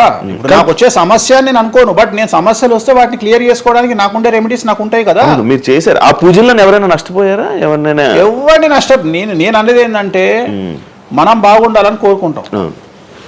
ఇంకోటి ఏంటంటే ఫస్ట్ నేను శత్రువుగా భావించాలి కదా. నేను అంత దూరం ఆలోచించాను. నేను ఎదుటి వ్యక్తిని శత్రువుగా ఎప్పుడు భావిస్తా అంటే వ్యక్తిగతంగా వచ్చి నన్ను కొట్టినప్పుడు నేను భావిస్తా. అంటే నా గురించి చెడుగా మాట్లాడడం అనేది నాకు శత్రువు కాదు, ఎందుకంటే వాళ్ళ వృత్తి అది. బోల్డ్ మంది మాట్లాడతారు, అందరూ శత్రువులు. నేను అదే అంటున్నా. ఇప్పుడు ఇదే వీడియో కింద మళ్ళీ పెడతాడు ఎవడో, మళ్ళీ వచ్చిన వారా పంది అని పెడతాడు. ఇప్పుడు నేను వాడిని ఇల్లు ఎత్తుక్కుంటూ పోవాలా నేను? వాడిని ఇల్లు నాకు కనీసం లక్షల్లో క్లయింటేల్ ఉంటుంది. ఈ వీడియో కింద తిడితే తిడితే ఒక 10 మంది తిడతారు. ఈ 10 మంది అలవాటు కాదు, కలియుగ ధర్మము. నేను చాలా ప్రాక్టికల్గా ఉంటా. నేను లేకపోతే ఎంత దమ్ము ఉంటే ధనిష్టల నేను వచ్చి మందు తాగుతా, నాన్ వెజ్ పెడతా అని చెప్పుకోవాలంటే చాలా విషయం ఉండాలి, మామూలు విషయం కాదు. ఈ కమ్యూనిటీలో తట్టుకోవాలి. అందుకనే నేనేమంటున్నా, ఒక బ్రాహ్మడు అనగానే ఇప్పుడు ఉదాహరణ ఒక పెద్ద పూజారు ఉన్నాడు ఏ గుడికి, ఆ పెద్ద పూజారిని టార్గెట్ చేయాలంటే ఫస్ట్ టార్గెట్ చేసేది నాన్ వెజ్ తింటాడు, లిక్కర్ ముట్టుకుంటాడు అని చెప్తారు. అందుకని నేనే నా బట్టలు ఇప్పేసుకుంటున్నా, అవకాశం లేదు. అంటే నేను ఆల్మోస్ట్ అండర్వేర్తో సహా అన్ని ఇప్పేసిన. ఒకవేళ నేను అండర్వేర్ ఉంటే అదన్నా లాగుదామని ఎవడో వస్తుండే, నేను అది కూడా ఇప్పేసిన. ఇంకేముంది నా నాయన నన్ను ఇప్పడానికి? నా దగ్గర ఏం లేదు కదా. ఇప్పుడు నువ్వేమైనా కొత్తవి చూపిస్తే ఏం చూపిస్తావు? నువ్వేం చూపిస్తావు? సుప్రీంకోర్టు ఇచ్చిన ఆర్డర్ ప్రకారం నేను వేరే అమ్మాయితో పడుకున్నా, అమ్మాయితో ఇష్టంతో పడుకుంటే అది కూడా నాకేం తప్పు లేదు. ఇంకా నువ్వు నాకు ఏం చూపిస్తావు? నేను ఎప్పుడైనా సామాజికానికి వ్యతిరేకంగా చేసినప్పుడు, శాస్త్రానికి వ్యతిరేకంగా చేసినప్పుడు నువ్వు నా గురించి వ్యతిరేకంగా చూపిస్తావు. అంతే తప్ప నా దగ్గర ఏమున్నాయని చూపిస్తావు? నేను చచ్చే వరకు చూపించలేవు. నేను నన్ను బొందబెట్టే వరకు, నన్ను తగలబెట్టే వరకు నేను తప్పు చేసినా అని చూపించలేవు. నేను చెయ్యను. మీరే చెప్పేసుకుంటున్నారు. నేనే చెయ్యను. నేను ఇప్పుడు పైసలు లేనివాడు, పైసలు పోగొట్టుకున్నవాడు బెట్టింగ్లోకి పోతాడు. లేదా ఇప్పుడు కొత్త వ్యవహారాలు ఉన్నాయి. ఒకడేమో నిధులు దొరుకుతాయని పోతాడు, ఒకడేమో రైస్ పుల్లర్ అని పోతాడు. ఇవన్నీ ఏం కావని తెలుసు, మనకు తెలుసు, వాడికి తెలియదు. వాడు మానసికంగా వీక్ కాబట్టి వాడు సొంతంగా డబ్బులు దొంగతనంగా నాకు అవసరమే లేదురా నాయన. నాకు వేరే వ్యాపకాల నుండి డబ్బులు వస్తున్నప్పుడు లంగ పని చేసే అవకాశం నేనెందుకు చేస్తా? నాకు అవసరమే లేదు. నన్ను లంగ పని చేయమని చెప్తే నేను చెయ్య, నాకు వద్దు. నేను లంగ పని చేసే సవ్వాలే లేదు, నాకు అవసరం లేదు. రెండోది ఏంటంటే నా దగ్గరికి రానంత వరకే నా గురించి నెగిటివ్గా మాట్లాడతారు. ఒక్కసారి నా ఆఫీస్లోకి ఎంటర్ అయ్యారు అంటే వానికే అర్థమైపోతుంది, నీ అమ్మాయి కుల్లం ఉన్నాడు రా నాయన, ఈయనతో వేస్ట్, ఈయన దగ్గర ఏం దొరకదు. రెండవది, ఇవాళ ఎక్కడ పడితే అక్కడ కెమెరాలు పెట్టుకొచ్చేటువంటి స్థాయిలో ఇది మనకు సైన్స్ పెరిగింది. ముక్కు పుల్లలు కూడా పెట్టుకొస్తారు, చౌకమ్మలు కూడా పెట్టుకొస్తారు. నేను లంగ పని చేస్తే కూర్చొని 2 నిమిషాలు దొరకబట్టి టెలికాస్ట్ చేస్తారు. కానీ మాటలున్నాయి, క్లారిటీ సాక్ష్యం లేదు. ఇక మరి ఏం చేస్తాను నేను? పోనీ నేను అందరిలాగా దాచిపెట్టే మనిషిని కాదు, దొంగతనంగా లంగపనంగా డోర్లు అన్ని కుల్లా ఉన్నాయి. మీరు ఎక్కడికొచ్చినా మాట్లాడి నా ఆఫీస్లో ఏమైనా చేయండి, ఓపెన్గా పూజలు చేస్తా. ఇంకోటి వేరే తోడు పెట్టే కానీ నేనే పూజ పెడుతున్నా. ఇంకోటి 2 బాటిల్ కూడా నా చేతిలో పట్టుకొని అమ్మవారికి నైవేద్యం చేస్తున్నా. పోనీ నేను బాటిల్ దొంగతనంగా ఇది మందు బాటిల్ కాదు అని చెప్తలేను, blue label bottle, royal silver bottle నేనే పోసి మరి అమ్మవారికి నైవేద్యం చేస్తున్నా.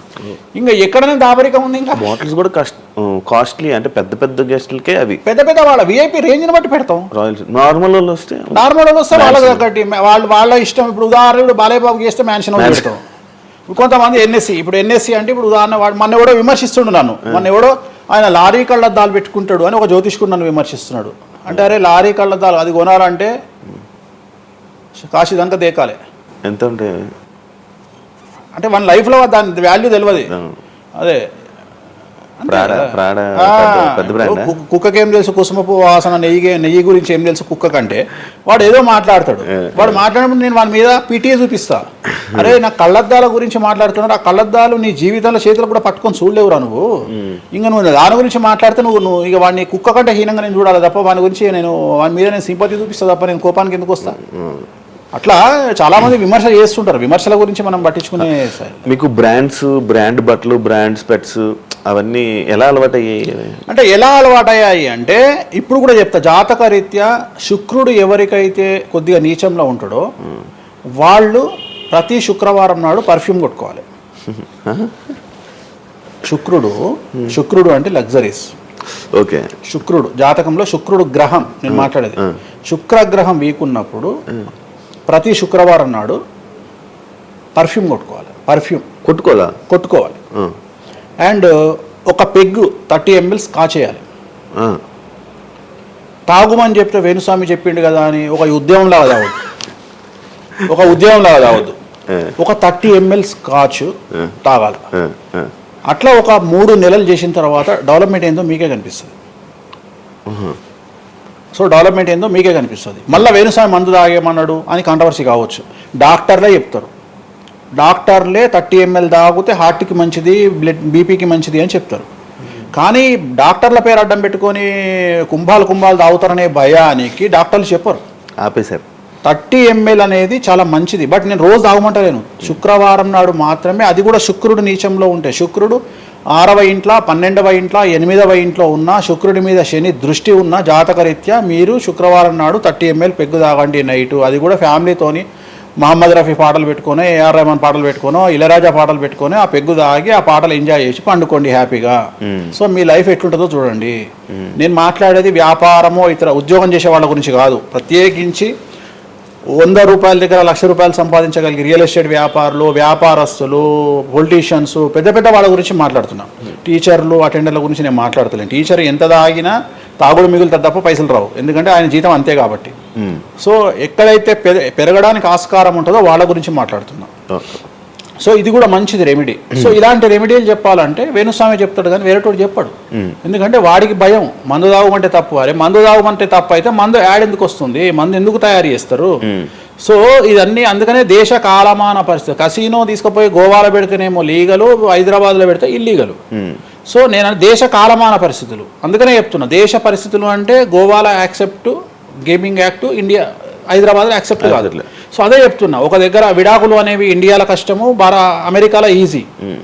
అమెరికాలో 10 విడాకులు తీసుకున్నా ఎవడు పట్టించుకోడు. సో ఇవన్నీ కామన్. ఒకప్పుడు ఒక పెళ్లి చేసుకో, రెండో పెళ్లి అనేది చాలా పెద్ద విషయం. ఇవాళ తెలుగు సమాజం కానీ ఎంత గొప్పదైపోయిందంటే 5వ పెళ్లికి కూడా శుభమా అంటూ 5వ పెళ్లి అంటున్నారు. కాబట్టి చాలా వైడ్ రేంజ్ ఆఫ్ థింకింగ్ అనేది మారిపోయింది. కాబట్టి వేణుస్వామి కూడా మారిండు దాంట్లో. సింపుల్, అంతే, ఏం లేదు. ఇనయ మీ ఫ్రెండే కదా? ఇనయ ఫ్రెండ్ అనే పదం తప్పు కదా. ఫాలోవర్స్ ఉంటారు, నా క్లయింట్లు ఉంటారు, నా క్లయింట్లు ఉంటారు, అంతేగాని. తనకి రీసెంట్ గా బాయ్ ఫ్రెండ్ వచ్చి బ్రేకప్ అయింది కదా, మరి మీరు చెప్పలేదా తనకి? ఇలా నాకు సంబంధం లేదు. పూజ చేయించుకున్నారు కదా మీ దగ్గర. నేను పూజ చేసింది ఆమె పర్సనల్ ఇష్యూ కోసం కాదు కదా. నేను ఆమె పూజ చేసింది సినిమా కోసం చేసినా. ఇప్పుడు రాజాసార్లు ఆమె చేస్తుంది కదా, ప్రభాస్ సినిమాలో ఆమె యాక్టింగ్ చేస్తుంది. అంతవరకు నా దగ్గరికి 190 మంది వస్తారు కదా, వాళ్ళ గురించి వ్యక్తిగతంగా వాళ్ళని కంటిన్యూగా ఉండేది నాకు లేదు. నాగ చైతన్య శోభిత జాతకాన్ని మీరు చెప్పడం జరిగింది కదా, అది తప్పని ఇప్పటికైనా ఒప్పుకుంటున్నారా? టైం విల్ డిసైడ్ అండి ఏదైనా కానీ. నేను జాతకాలు చెప్తా, పర్సనల్గా నాకు ఎవరి మీద ఏ కోపాలు ఉండవు. వేణుస్వామి జాతకం చెప్పినప్పుడు కామెడీ, 2-3 ఏళ్ళు అయినాక సీరియస్. సో నేను నమ్మింది నేను చెప్పిన, సింపుల్. ఓకే. సెలబ్రిటీ జాతకాలు వేణుస్వామి చెప్పి కలకల్లాడిన వేణుస్వామి ఈ మధ్య సెలబ్రిటీల నుంచి కొంచెం రావడం కానీ విజిటింగ్ కొంచెం తక్కువ అయ్యి డౌన్ అయ్యింది అంటున్నారు, నిజమా? అది పెరిగింది. కాకపోతే ఇంతకు ముందులాగా పబ్లిక్లో పెట్టట్లేదు. ఓకే, నేను పెట్టట్లేదు. ఓకే, దిష్టి అని కాదు, నేను పెట్టట్లేదు. అవసరం లేదు, ఆ స్థాయి దాటిపోయినా అనుకుంటున్నా. అంటే పబ్లిసిటీ చేసే స్థాయి దాటిపోయినా అనుకుంటున్నా. ఓకే, పబ్లిసిటీ స్టంట్లు ఎందుకులే లోపల. ఇప్పుడు నేను అనేది ఏంటంటే, ఒక టీవీ ఛానల్ బ్రేకింగ్ న్యూస్ ఇచ్చి, ఉదాహరణ TV9 గురించి మాట్లాడుకుందాం. 2002-2000 సంవత్సరంలో స్టార్ట్ అయిన టీవీ ఛానల్ బ్రేకింగ్ న్యూస్ కోసము తన స్టాండర్డ్స్ క్రియేట్ చేయడం వరకే తన ప్రయత్నం తను చేస్తుంది. ఒక లెవెల్ వచ్చిన తర్వాత, ఒక నెంబర్ 1 పొజిషన్ వచ్చిన తర్వాత చిల్లర వేషాలు లేదు. అట్లనే వేణుస్వామి దానికోసం ప్రయత్నం చేసిండు, సెలబ్రిటీ జాతకాలు చెప్పిండు. వేణుస్వామికి ఆ స్టేజ్ వచ్చింది కాబట్టి వేణుస్వామి ఇప్పుడు చిల్లర వేషాలు ఏదలుచుకోలే. అంటే ఇప్పుడు వాళ్ళ గురించి వీళ్ళ గురించి చెప్పి వేణుస్వామి సెలబ్రిటీ. సో వేణుస్వామి ఇప్పుడు సెలబ్రిటీ జాతకాలు చెప్పాల్సినటువంటి పరిస్థితుల్లో వేణుస్వామి లేడు అని అనుకున్నాడు కాబట్టి వేణుస్వామి సెలబ్రిటీ జాతకాలు చెప్పట్లేదు. Simple logic. నాకు కావాల్సిన పబ్లిసిటీ కంటే ఎక్కువ వచ్చింది, ఇంకేం చేసుకుంటా నేను? నాకు ఎక్కువ ఎక్స్ట్రీమ్ వస్తుంది, నాకు వద్దు. ఇప్పుడు వేరే వాళ్ళు ఉన్నారు, వాళ్ళు చెప్పుకుంటున్నారు. ఇప్పుడు నేను స్లో చేసినప్పటి నుండి ఆగస్టు నుండి మీరు యూట్యూబ్ చెక్ చేస్తే వేరే జ్యోతిష్కులు వేసుకుంటారు అంటే. ఇప్పుడు వేరే జ్యోతిష్కులు కంటిన్యూ అయిపోతున్నారు, సినిమా హీరోల గురించి చెప్తున్నారు, పొలిటీషియన్ల గురించి చెప్తున్నారు. నేను తమ్మునేలు చూస్తుంటా కదా, విపరీతంగా చెప్పుకుంటారు. మీ నుంచే స్టార్ట్ చేశారు. నేను అదే చెప్తున్నా. కానీ నేను చెప్తే మనోభావాలు దెబ్బతింటే కానీ వాళ్ళు చెప్తే తినవు. ఎందుకంటే నాకున్న స్ట్రైక్ రేట్ అట్లాంటిది. మీరు వైరల్ కంటెంట్. ఎస్, అదే చెప్తున్నాను నేను. ఇంకా ఆ రీచ్కి వచ్చినా కాబట్టి నేను చెప్పదలుచుకోలే, వదిలేసిన. అంటే ఈ రేంజ్ రావడం కోసం చెప్పినా. ఎందుకు చెప్పొద్దు? రేంజ్ వచ్చి వదిలేసిన. మళ్ళీ ఇప్పుడు చెప్పే ఆలోచన లేదు. ఇప్పుడైతే లేదు, ఫ్యూచర్లో ఇప్పుడైతే లేదు. నా జాతకం మారి మళ్ళీ నాకు చిమ అంటే చెప్తా. మీ జాతకం ఎప్పుడు మారిపోతుంది? మారింది, ఆల్రెడీ మారింది, మళ్ళీ మారుతుంటది కదా.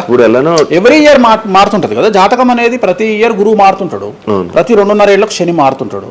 సో మారినప్పుడు జాతకాన్ని బేస్ చేసుకొని 12% మన స్వయంకృత అపరాధం ఉంటుంది, 88% జాతకం ఉంటుంది. ఓకే, ఇప్పుడు ఎలానో ఉగాది వస్తుంది, కొత్త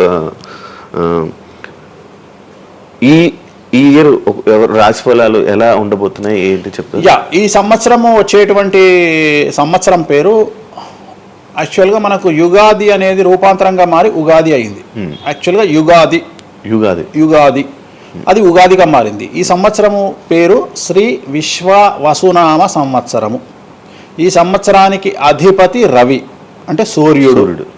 సో ఈ సంవత్సరము ఎలా ఉండబోతుంది ఓవరాల్ సంవత్సరము అంటే, రవి అంటే రాజు, రాజకీయాలు, పబ్లిసిటీ, ఈ మూడు రవి కమాండ్ చేస్తాడు. అంటే ఈ సంవత్సరము బాగా బాగా బాగా ఎఫెక్ట్ అయ్యేటువంటి వాళ్ళలో రాజకీయ నాయకులు నెంబర్ 1 పొజిషన్లో ఉన్నారు. దేశాలు ఉన్నాయి అంటే దేశాల మధ్యన, రాష్ట్రాల మధ్యన యుద్ధ వాతావరణము, రాజుల మధ్యన వైరము, రాజులకు ప్రాణగండము, రాజులకు కారాగార వాసము, ప్రకృతి వైపరీత్యాలు, మరీ ముఖ్యంగా అగ్ని ప్రమాదాలు, విమాన ప్రమాదాలు, పడవ ప్రమాదాలు, రైలు ప్రమాదాలు, సో అనుకోని ప్రదేశాలలో అగ్ని ప్రమాదాలు, అలాగే సునామీ హెచ్చరికలు, అలాగే నగరాల్లో విపరీతమైన వర్షపాతము, అండ్ మరీ ముఖ్యంగా ఈ సంవత్సరం విడాకుల సంఖ్య చాలా ఎక్కువ. అలాగే వీటిలో పాజిటివ్ తీసుకుంటే ఆడవారికి విపరీతమైన రాజయోగము, అంటే ప్రాముఖ్యత అనేది ఈ సంవత్సరం ఆడవారికి పెరుగుతుంది. అలాగే 25 సంవత్సరాల నుండి 35 సంవత్సరాల యువతలో ఎక్కువగా కార్డియాక్ అరెస్ట్లు అంటే చనిపోవడము, అలాగే కన్ను లేదా చర్మానికి హార్ట్, లివరు సంబంధించినటువంటి ఏదైనా ఒక వైరస్ బాధించే అవకాశము. సో ఇవన్నీ కూడా ఈ సంవత్సరం ఉన్నాయి. దీనికి కారణం షష్ఠగ్రహ కూటమి అని మీనరాశిలో ఏర్పడుతోంది. సో షష్ఠగ్రహ కూటమి 2019 డిసెంబర్లో ఏర్పడ్డప్పుడు మనకు కరోనా వచ్చింది. అలాగే ఈ సంవత్సరము మార్చ్ 30వ తేదీ 2025 సంవత్సరంలో మనకు మళ్ళీ షష్ఠగ్రహ కూటమి మీనరాశిలో ఏర్పడుతోంది. సో దీనివల్ల సుమారు మేషరాశి, సింహరాశి, తులారాశి, ధనుస్సు రాశి, మీనరాశి వాళ్ళు చాలా చాలా సమస్యల బారిన పడేటువంటి అవకాశాలు ఉన్నాయి. ఇది ఓవరాల్ సంవత్సర ఫలితము. ఇక మేషాది మీనరాశిలో ద్వాదశ రాశులుగా తీసుకున్నట్టయితే మేషరాశి గురించి తీసుకుంటే, మేషరాశికి ఎవరైతే 1995 నుండి 2003 మధ్యన జన్మించి ఉన్నారో వాళ్ళందరికీ ఈ సంవత్సరము 2వసారి ఏలినాటి శని ప్రారంభమవుతూ ఉంది. సో 2వసారి ఏలినాటి శని అనేది చాలా డేంజరు. సో న్యాయపరమైన చిక్కులు, ఆర్థికపరమైన చిక్కులు, సమాజంలో చెడ్డ పేరు, అనారోగ్య సమస్యలు, అలాగే ఆర్థిక అస్తవ్యస్తము, అంటే సరి అయినటువంటి నిర్ణయాలు తీసుకోకుండా ల్యాండ్ కొన్నా, ప్లాట్లు కొన్నా, ఫ్లాట్లు కొన్నా, ఇండ్లు కొన్నా లిటిగేషన్ అయ్యే అవకాశము, పెట్టుబడిలో విపరీతమైన ధన నష్టము, అలాగే తల్లిదండ్రులలో ఒకరికి ప్రాణగండాలు. సో ఇవన్నీ, అలాగే వీసాలు రిజెక్ట్ అవ్వడము, H1B వీసాలు క్యాన్సిల్ అవ్వడము, ఇండియాకు రావడం వేరే దేశం నుండి, ఉద్యోగం కోల్పోవడము, అలాగే ఆర్థిక నష్టము, ఇవన్నీ కూడా కనిపిస్తూ ఉన్నాయి ఈ సంవత్సరం మేషరాశి వారికి. మరి ఏం చేయాలా అంటే, నలుపు రంగు దుస్తులకు దూరంగా ఉండాలి. తిరునల్లార్ శనీశ్వర ఆలయంలో ప్రత్యేకమైన శని పూజ నిర్వహించుకోవడం ద్వారా సమస్యల నుండి బయటపడేటువంటి అవకాశాలు 100కి 100% ఉన్నాయి. నెక్స్ట్ వృషభ రాశి. ఈ సంవత్సరం 100కి 100% అనుకూలంగా ఉన్నటువంటి రాశి వృషభ రాశి. పట్టిందల్లా బంగారంగా ఉంటుంది, ఏది చేసినా సక్సెస్ కనిపిస్తుంది. గత 5 సంవత్సరాల నుండి పడుతున్నటువంటి కష్టాలన్నీ తొలగిపోతాయి. సో ఆర్థికంగా విపరీతంగా ఉంటుంది. వ్యాపారంలో రూపాయికి 10 రూపాయల లాభం వస్తుంది. ఉద్యోగస్తులకు ట్రాన్స్ఫర్స్ ఉంటాయి, ప్రమోషన్లు ఉంటాయి.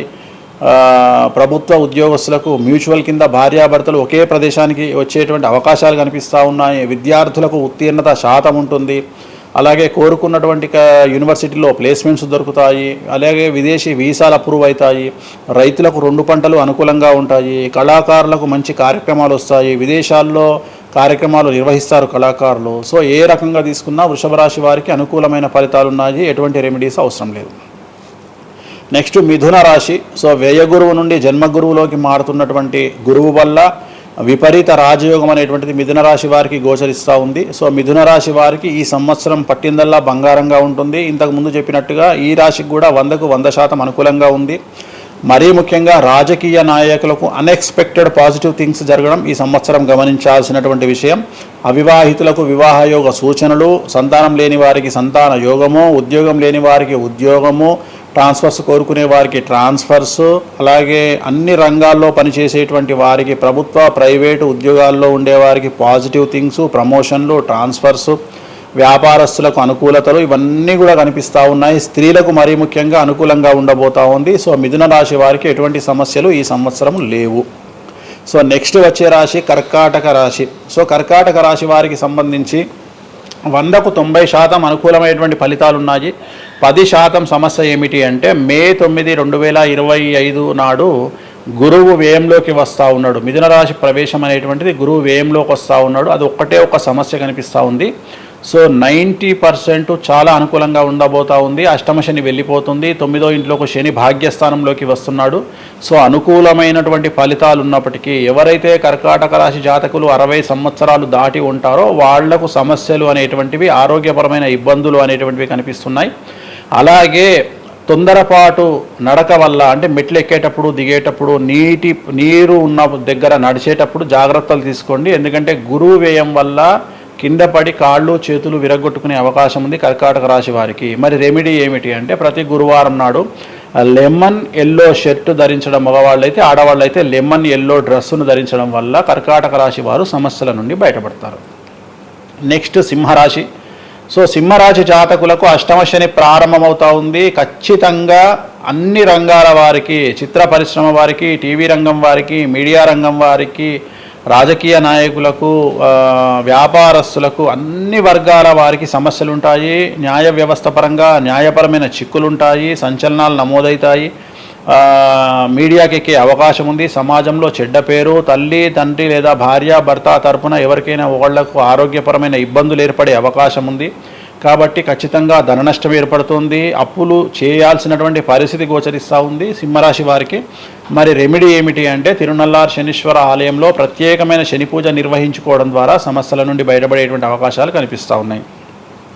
సో నెక్స్ట్ వచ్చిన రాశి కన్యారాశి. సో కన్యారాశి వారికి 6వ ఇంట్లో నుండి శని వెళ్ళిపోతూ ఉన్నాడు. ప్రజెంట్ శని 7వ స్థానంలోకి వస్తూ ఉన్నాడు.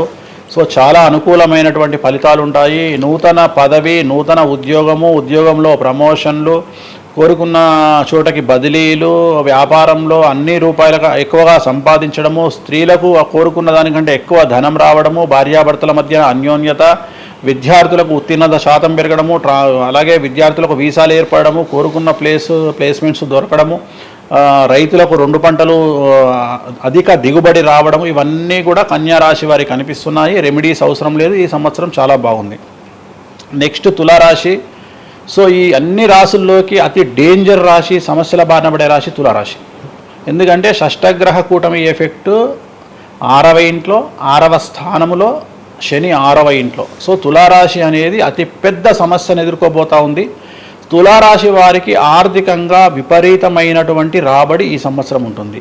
డబ్బు మినహా అన్ని రకాలుగా మీకు సమస్యలు ఉంటాయి. డబ్బు కోరుకున్న దానికంటే ఎక్కువ వస్తుంది. కానీ న్యాయపరంగా, ఆర్థిక పరంగా, సామాజికంగా తప్పుడు నిర్ణయాలు లేదా తప్పుడు సమస్యలు లేదా సమాజంలో చెడ్డ పేరు, సమాజంలో సంఘంలో చెడ్డ పేరు, ఆరోగ్యపరమైన ఇబ్బందులు, న్యాయపరమైన చిక్కులు. సో తులారాశి వారికి ఏ విధంగా తీసుకున్నా ఒక్క డబ్బు మినహా మిగతా అన్ని సమస్యలే. డబ్బు రాబడి మాత్రమే గొప్పగా కనిపిస్తూ ఉంది. అన్ని సమస్యలే కనిపిస్తూ ఉన్నాయి. తిరునల్లార్ శనీశ్వర ఆలయంలో ప్రత్యేకమైన శని పూజ నిర్వహించుకోవడం ద్వారా సమస్యల నుండి బయటపడతారు. సో నెక్స్ట్ వృశ్చిక రాశి. సో వృశ్చిక రాశి వారికి అర్ధాష్టమ శని వెళ్ళిపోతూ ఉంది. సో చాలా అనుకూలంగా ఉంటుంది. కళాకారులకు, సినిమా స్టార్స్కు, టీవీ వాళ్లకు, మీడియా వాళ్లకు చాలా అనుకూలంగా ఉండబోతూ ఉంది. రాజకీయ నాయకులకు విశేషించి యోగకాలంగా భావించాల్సి ఉంటుంది. విద్యార్థులకు ఉత్తీర్ణత శాతం పెరుగుతుంది. వీసాలు దొరుకుతాయి. అలాగే విదేశాలకు వెళ్ళే వారికి ఉద్యోగాలు దొరుకుతాయి. అలాగే ఉత్తీర్ణత శాతం పెరుగుతుంది. ప్రేమ వ్యవహారాలు ఫలిస్తాయి. భార్యాభర్తల మధ్యన అన్యోన్యత ఉంటుంది. అవివాహితులకు వివాహ సూచనలు ఉంటాయి. అలాగే సంతానం లేని వారికి సంతానం ఉంటుంది. సో వృశ్చిక రాశి వారికి అన్ని రంగాల, అన్ని వర్గాల వారికి పూర్తి అనుకూలతలు ఉంటాయి. రెమెడీస్ ఏమీ లేవు, నెగిటివ్స్ ఏమీ లేవు. సో నెక్స్ట్ ధనుస్సు రాశి. ధనుస్సు రాశి వారికి ఈ నెల మార్చి 30 ఉగాది నుండి అర్ధాష్టమ శని ప్రారంభమవుతూ ఉంది. సో కొన్ని సమస్యలు, ఆర్థికపరమైన ఇబ్బందులు ఉంటాయి. పెట్టుబడుల విషయంలో జాగ్రత్తగా ఉండండి. మరీ ముఖ్యంగా తల్లికి సంబంధించిన ఆరోగ్యం మిమ్మల్ని కలవరపెట్టవచ్చు. సో తల్లిగారి ఆరోగ్యం పట్ల జాగ్రత్తలు తీసుకోండి. అలాగే పెట్టుబడుల విషయంలో జాగ్రత్తలు తీసుకోండి.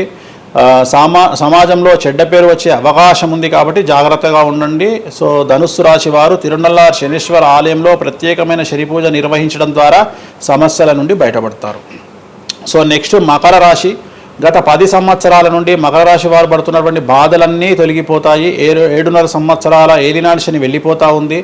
సో పట్టిందల్లా బంగారంగా ఉంటుంది. ఆర్థికంగా, సామాజికంగా, రాజకీయంగా, న్యాయపరంగా, వివాహపరంగా, సంతానపరంగా, అవివాహితులకు వివాహ యొక్క సూచనలు, సంతానం లేని వారికి సంతానము, ఉద్యోగం లేని వారికి ఉద్యోగము, విదేశాల్లో ప్రయత్నం చేసే వారికి అనుకూలతలు, అలాగే ట్రాన్స్ఫర్స్, ప్రమోషన్స్ అన్నీ కూడా అనుకూలంగా ఉన్నాయి. ఎటువంటి రెమెడీస్ అవసరం లేదు. కానీ ఒకే ఒక్క విషయం, భార్యాభర్తల మధ్యలో గొడవలు వచ్చేటువంటి అవకాశాలు కనిపిస్తూ ఉన్నాయి. మకర రాశి వారికి ఎడబాటు కనిపిస్తూ ఉంది. ఆ ఒక్క విషయంలో జాగ్రత్తలు తీసుకోండి, కోపాన్ని తగ్గించుకోండి. సో నెక్స్ట్ కుంభరాశి. కుంభరాశికి 2వ స్థానంలో షష్టగ్రహ కూటమి ఏర్పడుతోంది కాబట్టి ధన నష్టం అనేటువంటిది ఏర్పడబోతూ ఉంది. అతి పెద్ద ధన నష్టం మీరు పెట్టేటువంటి ఇన్వెస్ట్మెంట్ రూపంలో కావచ్చు, భూములు కొన్నా, ఇండ్లు కొన్నా, లేదా ఏదైనా వ్యాపారంలో పెట్టుబడి పెట్టినా చాలా తీవ్రమైన ధన నష్టాన్ని మీరు ఎదుర్కొనే అవకాశం ఉంది. కాబట్టి తొందరపాటు చర్యలు, తొందరపాటు నిర్ణయాలకు దూరంగా ఉండండి. నలుపు రంగు కార్లకు, నలుపు రంగు వస్తువులకు దూరంగా ఉండండి. తిరునల్లార్ శనీశ్వర ఆలయంలో ప్రత్యేకమైన శని పూజ నిర్వహించడం ద్వారా కుంభరాశి జాతకులు సమస్యల నుండి బయటపడతారు.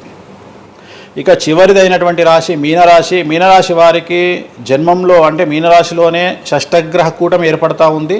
సో చాలా సంచలనాలు ఉంటాయి. నెగిటివ్సే కనిపిస్తూ ఉన్నాయి, పాజిటివ్స్ ఒక్కటి కూడా కనిపించడం లేదు. ఆర్థికంగా, న్యాయపరంగా, సామాజికంగా, ఆరోగ్యపరంగా, కుటుంబ పరంగా అన్ని రకాల ఇబ్బందులు ఎదుర్కొంటారు. సంచలనాలు ఫేస్ చేయాల్సి వస్తుంది. కుటుంబంలో ఆరోగ్యపరమైన ఇబ్బందులు ఉంటాయి, ఆర్థికపరమైన నష్టాలు ఉంటాయి, భార్యాభర్తల మధ్యన గొడవలు ఉంటాయి, ఎడబాటుకు దారితీసే అవకాశం ఉంది. తల్లిదండ్రుల్లో వారికి ప్రాణగండం కనిపిస్తూ ఉంది. సో చాలా సమస్యలు మీనరాశి వారు ఫేస్ చేసే అవకాశం ఉంది. తిరునల్లార్ శనీశ్వర ఆలయంలో ప్రత్యేకమైన శని పూజ నిర్వహించడం ద్వారా ఈ సమస్యల నుండి బయటపడేటువంటి అవకాశాలు ప్రస్ఫుటంగా కనిపిస్తున్నాయి. ఇవి 12 రాశుల వివరాలు.